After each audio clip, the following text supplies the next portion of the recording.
शुभोदय बच्चों, आप लोगों को क्या है वो अभी तक खेलों के बारे में और अन्य पाठों के बारे में हो गया। अब आज से आप लोगों को क्या है पत्र के बारे में। पत्र तो आप लोगों को मालूम है, लेकिन उससे पहले इसमें उन्मुखीकरण की जगह में कुछ दिया गया है, उसके बारे में तो बातचीत करेंगे। ये चित्र देखो आप लोग, चित्र में क्या क्या दिखाई दे रहा है। एक लड़का है और उसके सामने एक थैली जैसा दिखाई दे रहा है और उसके हाथ में एक कागज है, वो पत्र के समान है, वो पढ़ रहा है। असल में पुराने जमाने में समाचार एक जगह से दूसरी जगह भेजने के लिए क्या क्या इस्तेमाल करते थे। आरंभ काल में है तो मनुष्यों को भेजकर एक जगह से दूसरी जगह समाचार भेजा जाता है, इसके लिए बहुत समय लगता था। और उसके बाद में क्या है, राजा महाराजाओं ने एक राज्य से दूसरे राज्य को खबर भेजना है तो गुप्तचरों की सहायता से या कबूतरों की सहायता से करते थे उस जमाने में। लेकिन तकनीकी इतनी बढ़ गई है, आधुनिक विज्ञान ने इतनी प्रगति पाई है, उसका परिणाम क्या हो गया है, हम घर बैठे एक दूसरे से बातचीत कर सकते हैं और वो उसके साथ साथ क्या है वो हम सभी विषयों के बारे में जानकारी तो कर सकते हैं। ये पूरा है और क्या है वो आज इसके साथ साथ क्या हो गया, विज्ञान की प्रगति की वजह से पत्र तो लिखने की जरूरत है, लेकिन एक जमाने में विज्ञान की इतनी प्रगति आरंभिक काल में क्या हो गया है, वो पत्र लिखकर समाचार भेजा जाता है और उससे क्या आनंद होता है उसके बारे में आज तो वो पाठ है। इसमें देखो चित्र में क्या दिखाई दे रहा है। चित्र में एक लड़के के हाथ में पत्र है और नीचे एक थैली है, एक बस्ता है। वो बालक क्या कर रहा होगा, बालक क्या कर रहा होगा, चित्र में देखे तो बालक तो पत्र पढ़ रहा है। हमारे जीवन में पत्रों का क्या महत्व है, ये आज ये सेलफोन आने से पहले तो बहुत महत्व है। हम अपने लोगों के बारे में जानकारी इकट्ठा करना, वो पत्र को पढ़कर बार बार पढ़कर हम आनंद पा सकते हैं। कभी भी अगर हम दुख में है तो क्या कर सकते हैं, वो पत्र को पढ़कर सांत्वना मिलते थे एक जमाने में। आज तो वैसी तो नहीं है। हम आमने सामने बैठकर कहीं पर भी रहने दो, देश विदेशों के लोगों से भी बातचीत करने का मौका तो मिला है। यह है पत्र। असल में पत्र का मुख्य उद्देश्य क्या है, वो अपनी भावनाएं दूसरों तक पहुंचाने के लिए पत्र भी एक साधन है। पत्र भी एक साधन कैसे बताया गया है, अपने विचारों को, मन की भावनाओं को दूसरों को व्यक्त करने के लिए। हम लोग क्या है, दुख है तो दुख समाचार दे सकते, सुख है तो सुख समाचार, वैसा है वो। और इस साधना के द्वारा समुचित व प्रभावी रूप में भावाभिव्यक्ति की जा सकती है। हम फोन के जरिए तो कुछ विषयों को छुपा सकते हैं, लेकिन लिखकर तो आराम से प्रस्तुत कर सकते हैं। यह है एक विशेषता पत्रों में। कुछ शब्दों का हम लोग बयान नहीं कर सकते, मुंह के द्वारा बोल नहीं सकते, उसकी जगह में हम लिखकर तो प्रस्तुत कर सकते हैं। ये विशेषता है वो। असल में पत्र लिखने का क्या है वो मुख्य उद्देश्य, वो पत्र कैसे लिखा जाता है, वो दाहिने तरफ राइट साइड क्या लिखा जाता है, वो पहले दिनांक और स्थान। दिनांक जो भी है वो उस दिन का दिनांक डाल सकते हैं और आप लोग वो स्थान भी, और इधर क्या है वो कॉमा और फुल स्टॉप ये पूरा लगा सकते हैं। इसके नीचे बिल्कुल ये किसके संबोधित कर रहे हैं आप लोग। अगर पिताजी है तो पिताजी, मित्र है तो प्रिय मित्र, ऐसा आप लोग जिसको चाहे तो ऐसा उसको तो संबोधन तो कर सकते हैं। और इसमें क्या है, ये बीच में आप लोग जो कुछ भी विषय करना चाहते हैं वो विषय के बारे में तो यहाँ होता है। अगेन आप लोग पत्र खत्म होने के बाद अगर आपका मित्र को है तो आपका प्रिय मित्र, या नहीं है तो किसी बड़े व्यक्ति को लिख रहे हैं तब आप लोग क्या है वो भवदीय, ऐसा आप लोग क्या है वो लिखने के आधार पर। अभिषेक लेटर से अलग है, वो ऑफिस वालों को लिखते हैं ना, वो अलग रहता है, ये अलग रहता है, ऐसा आप लोगों को। यहाँ क्या है वो माता पिता को लिखने का अलग रहता है, वो आपका प्रिय पुत्र, या नहीं है तो प्रधान अध्यापक को, आज्ञाकारी छात्र, हर एक को आज्ञाकारी छात्र लिखने का नहीं होता।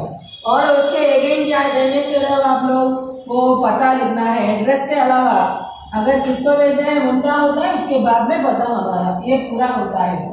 आप लोगों ये है पत्र का विधान। और ये पत्र किसने किसको लिखा है, वो पंडित जवाहरलाल नेहरू जी ने आजादी आने से पहले अपनी प्रिय पुत्री प्रियदर्शिनी, इंदिरा प्रियदर्शिनी को लिखा है। और शादी होने के बाद उनका नाम पड़ा है इंदिरा गांधी, लेकिन पहला नाम है इंदिरा प्रियदर्शिनी है।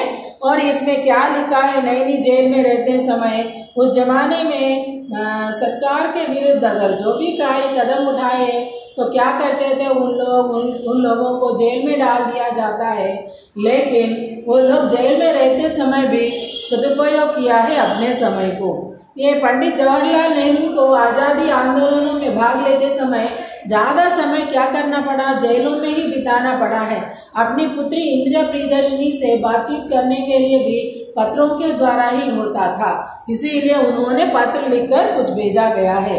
प्रिय इंदिरा, जन्मदिन पर तुम्हें कई उपहार मिलते रहे, शुभकामनाएं भी दी जा रही हैं, पर मैं इस जेल में बैठा तुम्हें क्या उपहार भेज सकता हूँ। हाँ, मेरी शुभकामनाएं सदा तुम्हारे साथ रहे। ये पत्र लिखने का मुख्य उद्देश्य क्या है, इंदिरा प्रियदर्शिनी का जन्म दिवस है। वो जन्मदिन के शुभ अवसर पर उपहार दिए तो क्या है, वो वहां तक सीमित होता। आप लोग ज्यादा क्या, वो ये लोग बहुत संपन्न हैं, उनको हो सके तो कुछ संपन्न कीमती चीजों दे सकता, लेकिन ये पत्र तो उन सभी से ज्यादा, हमारा पढ़ाई ज्ञान सबसे ज्यादा महत्वपूर्ण है, इसीलिए वो कुछ अच्छे बातों उनको देना चाहते हैं उपहार के रूप में।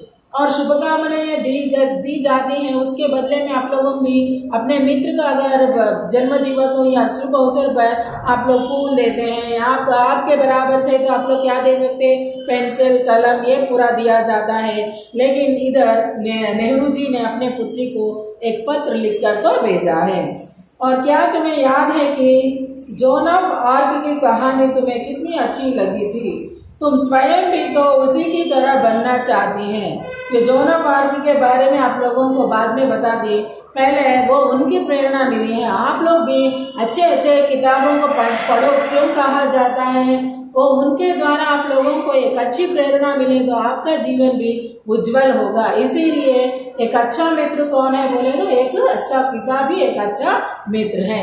इसीलिए बच्चे सदा क्या है, जब भी समय मिले तो किताबों को पढ़ने के लिए कोशिश कीजिए। लेकिन आजकल तुम लोगों ने क्या है, वो पबजी उसके पीछे पड़े, उससे कुछ भी फायदा नहीं है, आपका समय बर्बाद है। इससे अच्छा अच्छे किताब उसमें भी मिलता है आपकी वो क्या है, वो इंटरनेट के जरिए भी आप लोग अपने माता पिता से पूछ कर पढ़ सकते हैं। अच्छे किताबों को इस्तेमाल करो और उसको समय का सदुपयोग करो। और ये इन्होंने क्या है, वो जोन ऑफ आर्क की प्रभाव पड़ी है और उसी तरह बनना चाहता हूँ, तुमने ऐसा कहा, वो बात तो बहुत अच्छी है, एक अच्छी है वो। पर साधारण पुरुष तथा स्त्रियों इतने साहसी नहीं होते, आम लोग तो इतना साहसी नहीं होते, लेकिन जोन ऑफ आर्क छोटी सी लड़की बचपन से ही वो उन्होंने अपने देश के लिए उन्होंने बहुत अच्छा कदम उठाई है। तो वे अपने प्रतिदिन के कामों, बाल बच्चों तथा घर के चिंताओं में ही फंसे रहते हैं, परंतु एक समय ऐसा आ जाता है, किसी महान उद्देश्य की पूर्ति के लिए सभी लोगों के असीम उत्साह भर जाता है। साधारण पुरुष वीर बन जाते हैं और स्त्रियां वीरांगनाएं बन जाती हैं। आप लोग अब छोटे बच्चे हैं, आपके अंदर भी एक ना एक दिन जरूर एक साहस कुछ करना है, हम भी अपने नाम उदय रखना है। चार लोगों के बीच में ऐसी भावना कब आती है, तब आप लोग भी देश के लिए कुछ ना कुछ कर सकते हैं और देश के साथ साथ आपका माँ बाप का नाम भी रोशन कर सकते हैं, ये पूरा हो सकता है। और आजकल तुम्हारे इतिहास का निर्माण हो रहा है, क्योंकि भारत भी क्या है, अपने चरित्र, भारत का चरित्र तो महान है, लेकिन वो उनका भी अपने स्थान लगाने के लिए कोशिश तो जारी है। बापू ने भारतवासियों के दुख को दूर करने के लिए आंदोलन छेड़ा है। मैं और तुम बहुत ही भाग्यशाली हैं, यह आंदोलन हमारे आंखों के सामने हो रहा है, हम भी इसमें भाग ले रहे हैं। एक महान उद्देश्य हमारे सामने है और इसकी पूर्ति के लिए बहुत कुछ करना है। यह आंदोलन किसके लिए छेड़ा गया है, क्विट इंडिया मूवमेंट भी आया है ना, वो भारत छोड़ो, आंदोलन शुरू हुआ है। कारण क्या है? उन अंग्रेजों ने 200 वर्ष तक भारतीयों के सिर पर बैठकर वो हुकुम चलाया है। अब ऐसा नहीं चलेगा, हम गुलामी की जिंदगी नहीं जिएंगे, हम स्वतंत्रता से अपने जीवन जिएंगे। वैसा भारतीयों ने एकत्रित करने के लिए जगह जगह से महान व्यक्तियों ने उनमें जोश पैदा किया है।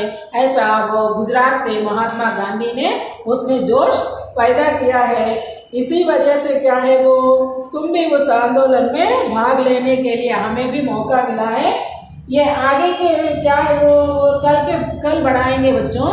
ये इन्होंने और क्या क्या बताया, जोन ऑफ आर्क के बारे में क्या है, उन सभी के बारे में कल बताती क्लास में। धन्यवाद बच्चों।